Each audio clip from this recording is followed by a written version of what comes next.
On this edition for Saturday, November 23rd, a look ahead at the next steps in the impeachment inquiry.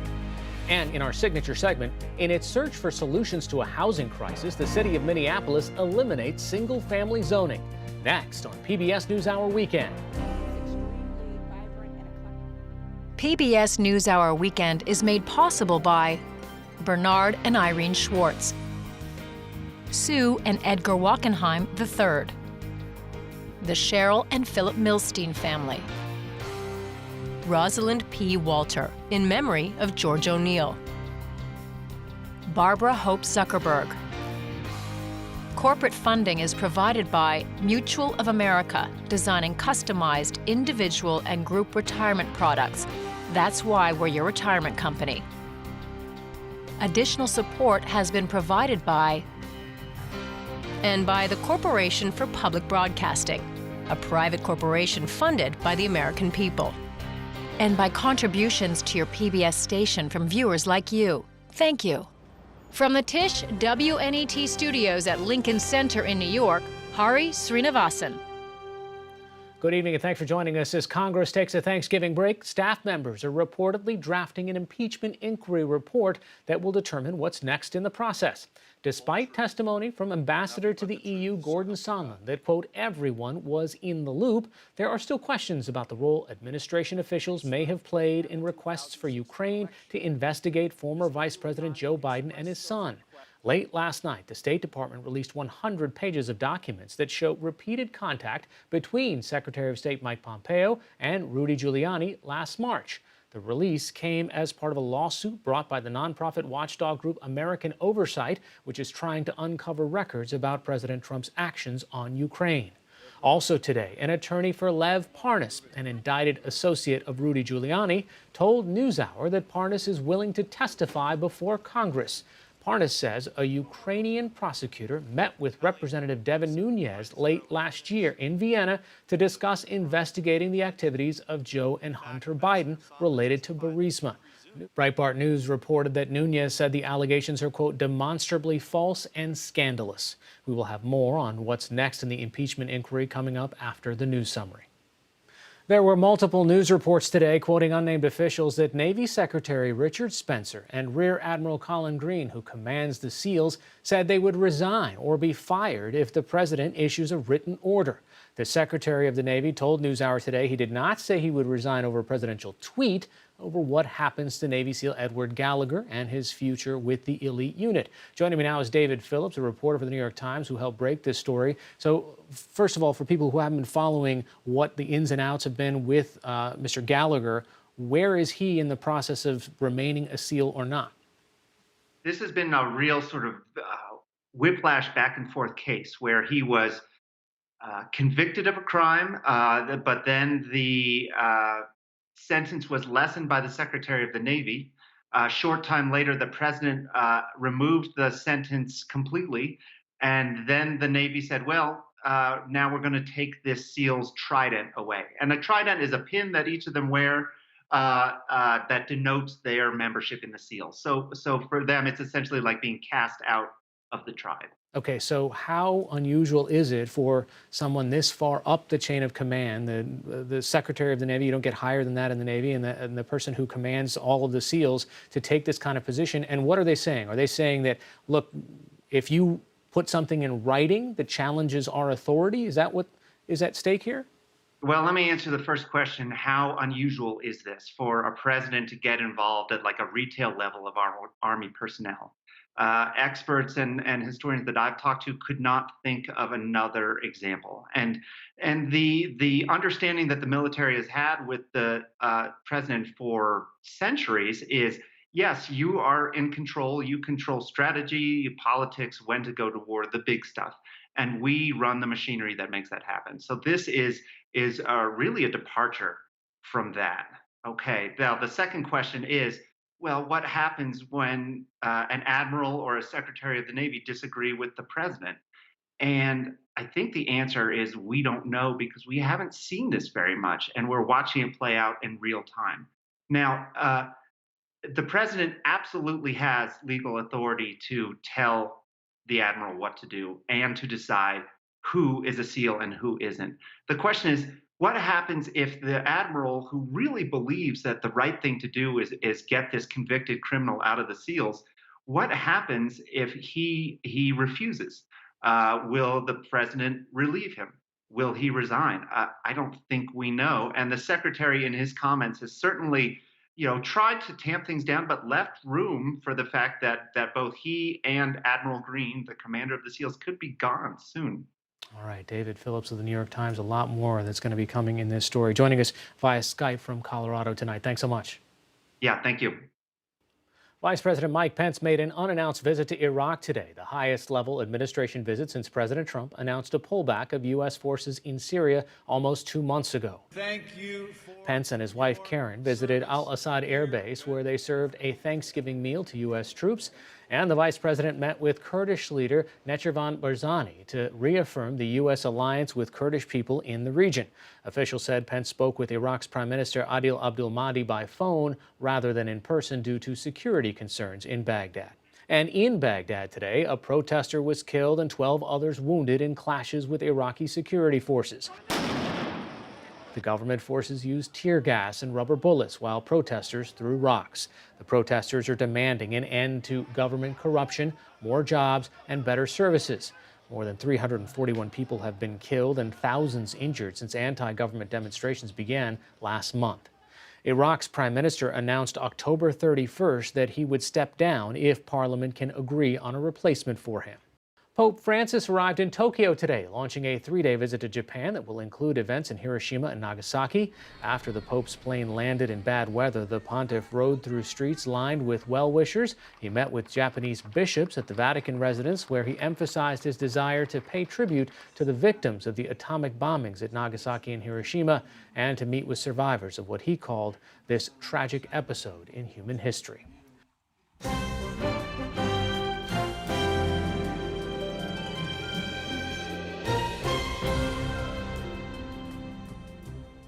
With more on what to expect in the next phase of the impeachment inquiry, I'm joined here by Jamie Floyd, host and legal editor at WNYC New York Public Radio.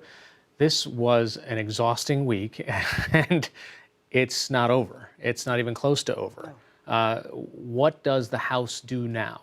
It's only just beginning. Here's what's happening now, and here's where we go next. They are in a break for the Thanksgiving holiday, but hardly a break behind the scenes. So the Democrats on the House Intelligence Committee are preparing their report. Republicans are also preparing their report. Those reports go to the Judiciary Committee, where articles of impeachment will be prepared. Now, that doesn't mean that we're finished in the Intelligence Committee. It's been reported by some that the hearings have closed, but they really haven't. Conversations are being held with Nancy Pelosi about whether to move from the Intelligence Committee without calling additional witnesses. They may still call additional witnesses. I think not likely, given the fast track in light of the election, but possible. They have not yet fully gavelled it closed, despite that dramatic ending on Thursday. And then when we get to the Judiciary Committee, as it prepares its articles, also can call additional witnesses. Now, we're not going to likely to see the same witnesses again. No, they we're can not. call different witnesses. I mean, we could. They can do that. But we would be more likely to see additional witnesses, including some of those that have been subpoenaed and have refused to come, or have been invited and have consulted with attorneys, or who have been named, as we saw with Ambassador Holmes, who came as an unexpected witness. So they have thousands of pages upon which to draw when writing these reports. They're going through that. That's the evidentiary basis for the Democrats' report that it will file for the Judiciary Committee. And in there they will see, do we have enough to move forward with the articles of impeachment, or do we need more witnesses, more evidence? And some of that can be documentary evidence.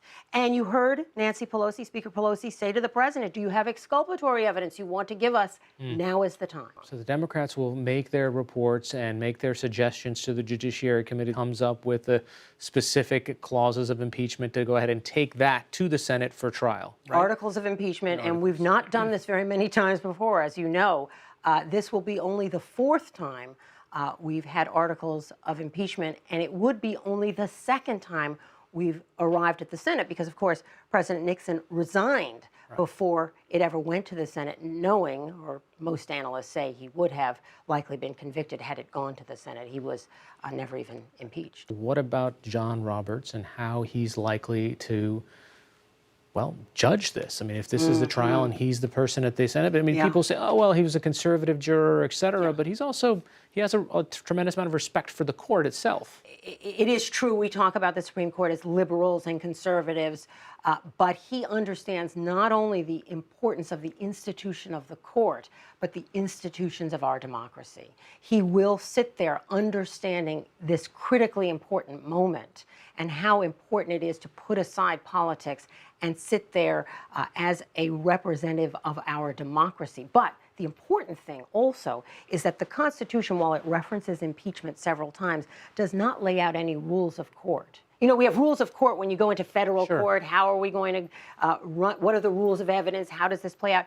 The Senate decides what the rules of court are in this case. And so it's a political process with some legal underpinnings, with very little precedential jurisprudence. So it's going to be fascinating. So does that mean that Mitch McConnell has a lot to do with how that plays out in January? That's exactly what it means. That's exactly what it means. And Mitch McConnell has said several times that he will hold the trial if the articles of impeachment are delivered. He's not going to hold up the process as he held up the Merrick Garland process. So at least we know that much. But once it gets into the Senate chamber, it will become a very different kind of process than the one you see, for example, in the U.S. Supreme Court, even if John Roberts is sitting there as the judge and the senators are essentially the jurors. Jamie Floyd, thanks so much for joining us. Thank you, Hari.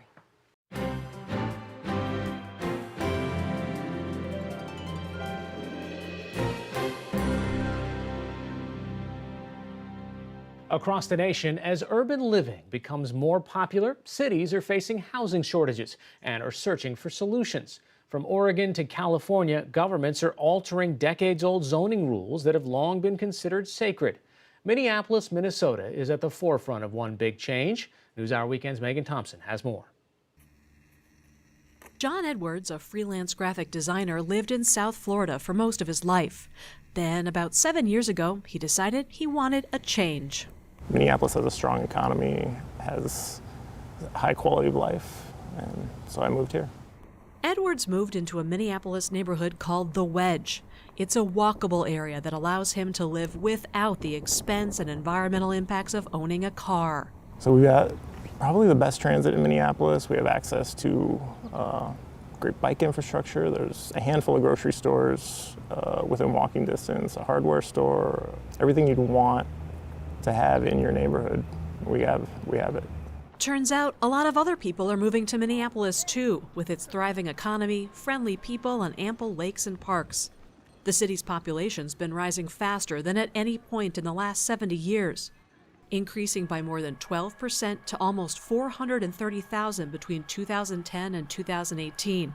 But the number of new housing units hasn't kept pace. One report showed that among similarly sized cities, the Minneapolis metro area has the third largest housing production shortfall. As a result, Edwards says he's seen rents and home prices spike. Some people don't move because they know, finding a new apartment, they'll be paying an extra $100 or whatever in rent. They can't afford it. Jacob Fry is the mayor of Minneapolis. The reality is that when you have demand that is sky high and you don't have the supply to accommodate, the prices continuously get jacked up. Are you seeing affordable housing options disappear from this area? Absolutely. Whether it be rental or from a home ownership, they are dwindling, and they're dwindling fast. Tabitha Montgomery leads the neighborhood association in Powderhorn Park, a few miles away from the Wedge. So Powderhorn Park neighborhood is amazing. It's extremely vibrant and eclectic. Over 50% of the community identify as persons of color. The area is one of the most diverse parts of Minneapolis, where around 20% live below the poverty line. In a city with virtually no rent control, the housing shortage has meant that low-income, long-time residents are being priced out of the neighborhood, says Montgomery. your housing options have become significantly impaired, is what I would say. So even home ownership is becoming challenging when people are facing cash bids, cash offers, and so homes are being sold same day. So I think that we're certainly feeling the squeeze. Last year, to address this lack of supply, city leaders came up with a bunch of ideas. One in particular raised eyebrows because it would completely eliminate single-family zoning, the rules that say on certain lots only single-family homes can be built. No large city had entirely done away with single-family zoning before. The new rules would allow buildings with up to 3 units to be built on any residential lot in the city. The single-family home neighborhood has always been the sacred cow of zoning. Edward Getz is a professor and director of the Center for Urban and Regional Affairs at the University of Minnesota. He says while city zoning rules don't usually get a lot of attention, they have a big impact. They determine what can be built where. They can determine how much of that can be built. They determine all the density, the setbacks. There are so many different dimensions that are covered by a zoning ordinance. Cities began enacting single-family zoning in the early 1900s, leading to the creation of that classic American neighborhood, block after quiet block of single-family homes. But Getz says the practice had an underside. In some cases, it ended up helping perpetuate segregation. Single-family homes tend to cost more, making these neighborhoods available only to those with money, who are often mostly white. And you saw the emergence of a lot of different techniques for creating zoning requirements that effectively kept out low-cost housing and by extension then kept racial barriers in place as well. In Minneapolis, which is about 60% white, almost 3/4 of the city's residential property was zoned for single-family homes. Other neighborhoods with more affordable multi-family housing, like areas around Powderhorn Park, came to have more people of color. Single-family zoning has had other consequences too, and not just in Minneapolis. With fewer people allowed to live on each lot, cities sprawl as their population grows. And that usually means residents need cars to get around, leading to congestion and increased emissions. I think there's just a growing understanding that perhaps the era of the single-family home district is something that we can no longer afford in terms of the use of land. And I think that there has been a shift in urban planning thinking towards more densification and for more intensification of land use. So leaders in Minneapolis proposed the idea of eliminating single-family zoning altogether to increase density, create more housing units, and help address racial segregation. In 2018, the proposed ban was included in a massive city planning document released every 10 years that requires a city council vote. The plan included 100 policy proposals on everything from housing to transportation to the environment. It usually gets little public attention, but thanks in large part to the zoning ban, this time was different. People are getting priced out of the city. I oppose the plan. We do need more housing. Our population is growing incredibly. I feel strongly that much more study and public input are needed. John Edwards became so interested in housing issues, he helped start a group called Neighbors for More Neighbors. It's important in terms of climate change that we allow people who want to live this way to live without a car, to walk places, to take transit. Neighbors for More Neighbors help mobilize support for the plan, distributing lawn signs around the city and getting people to show up at city planning hearings. I support the 2040 plan. We just need more housing diversity in general. But opposition was strong too. This community's angry. This community's divided. You shouldn't be tearing down our neighborhood. Many of the opponents who attended city meetings were from neighborhoods zoned mostly for single-family homes. Are you against density? No, not at all, but I'm for density done well. Lisa McDonald is a former member of the City Council who also once ran the city's zoning committee. She co-founded the group Minneapolis for Everyone, which opposed the plan. And the problem is you want to put density where you get the biggest bang for your buck. So that's on transit lines, commercial corridors, where things are already built up, in order to take advantage of the infrastructure improvements you've already made and what's available. If you just throw threeplexes out any place, you don't get the kind of density that really works. McDonald worries single-family homes will be torn down and design guidelines won't go far enough to protect a neighborhood's character. Particularly in terms of working with developers to say, this is what you can build, this is what you have to do, and you have to meet these. And McDonald points out that even if adding new triplexes around town does increase supply, it doesn't mean they'll be affordable. I mean, I think we could end up with all this density, all this market rate housing, and really no more affordability. Many neighborhoods that need affordable units are already zoned for multifamily homes. Tabitha Montgomery questions how adding units in other parts of the city will help her community of Powderhorn Park. I think any step where a city is trying to think broadly about how do we get ourselves out of this mess, how do we move the needle in terms of the units that we're currently not replacing is a positive step. I just don't think that it's a silver bullet. It's not going to be the answer to all of our problems or all of the ills historically in terms of where people have been quote unquote allowed to live, and or right now the pressures of supply and demand and not having enough housing stock to go around for all the people who want to live in the city. And Mayor Jacob Frey agrees the zoning change alone isn't a silver bullet. Changing the zoning is not going to solve the whole thing, but it is one really important facet. You gotta first change the zoning to quite simply allow for affordable housing in some of these neighborhoods. Will this actually lead to more affordable housing, though? I mean, the market is so tight here. There is a concern that the units that are going to get built are still going to get built in the most desirable parts of the city, and they're going to be market rate units, and they're still going to be unaffordable for a lot of people. The single family zoning issue is an important piece, but it's just one part of an overarching plan to attack the affordable housing crisis that we're dealing with here in Minneapolis and that many cities are seeing throughout the entire country. Frey says the city's doing a lot more than just changing zoning. This year's budget included $40 million for affordable housing, 3 times the city's previous largest investment. And the mayor's proposing another $31 million for next year. The city's also planning to implement something called inclusionary zoning, requiring developers to include affordable units in large new apartment buildings. And the mayor has plans to tackle homelessness and strengthen tenants' rights. As for the single-family zoning change, it was officially adopted by the Minneapolis City Council earlier this month and will go into effect on January 1st. You're not going to see massive change in the immediate future, but it will allow over time for the city to evolve, which, by the way, is exactly what cities do. They evolve. This is PBS NewsHour Weekend, Saturday.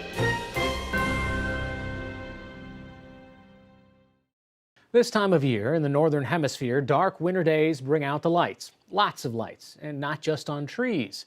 In Paris, in the gardens outside the Natural History Museum, the winter holidays got underway with an unusual display of giant lanterns in the shapes of sea creatures. NewsHour Weekend's Yvette Feliciano has more.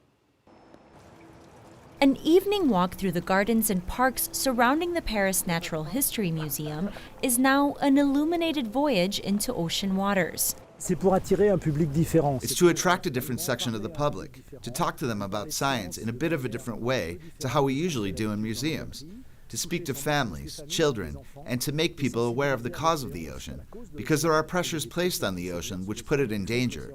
Visitors can see 50 underwater sea creature scenes that include an octopus, a great white shark, and even a crocodile. It's important to help people understand the necessity of protecting aquatic life.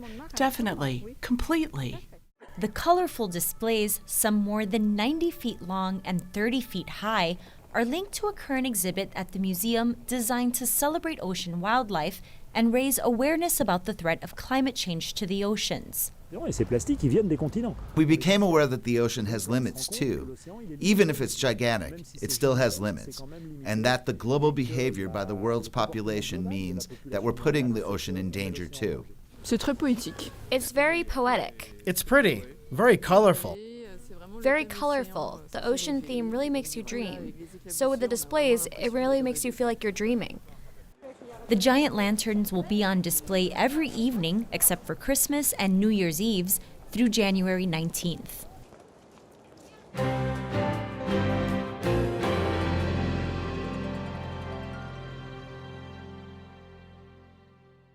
We will have the latest news on the impeachment inquiry and reaction to the decision to continue proceedings against Navy SEAL Edward Gallagher on tomorrow's broadcast and online at pbs.org/newshour.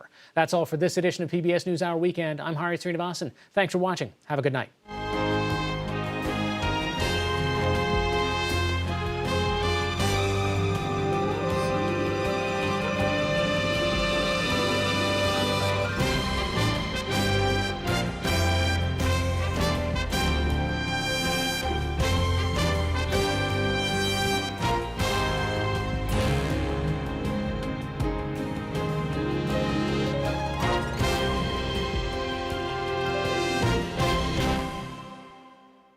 PBS NewsHour Weekend is made possible by Bernard and Irene Schwartz, Sue and Edgar Wackenheim III, the Cheryl and Philip Milstein family, Rosalind P. Walter, in memory of George O'Neill, Barbara Hope Zuckerberg.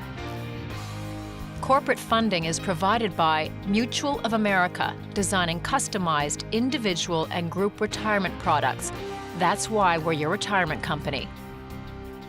Additional support has been provided by the Corporation for Public Broadcasting, a private corporation funded by the American people, and by contributions to your PBS station from viewers like you. Thank you.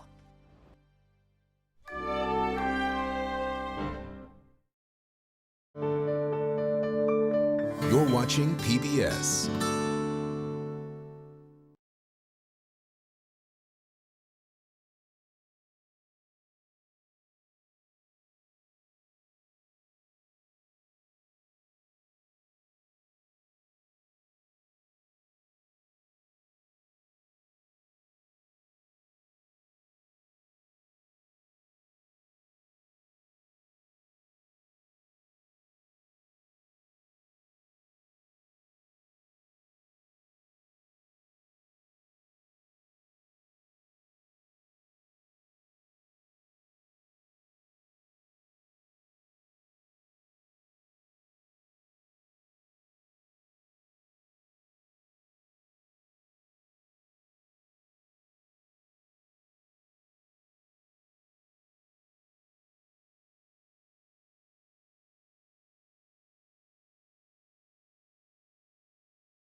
Not for this.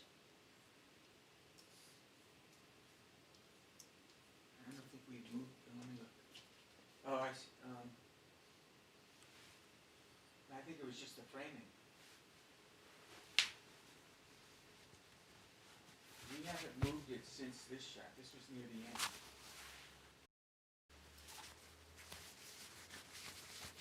I can't hear you, Bob.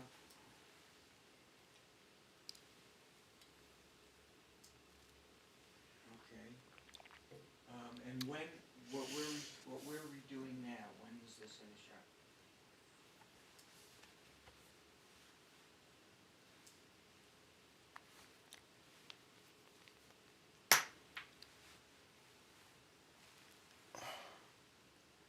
It was the introduction to the guy. It was the introduction to the Skype guest, if that makes a difference for you. Anything since then. They're saying that we moved to 103. Well, there's this dot over here that I don't know if it was there when that. Yep.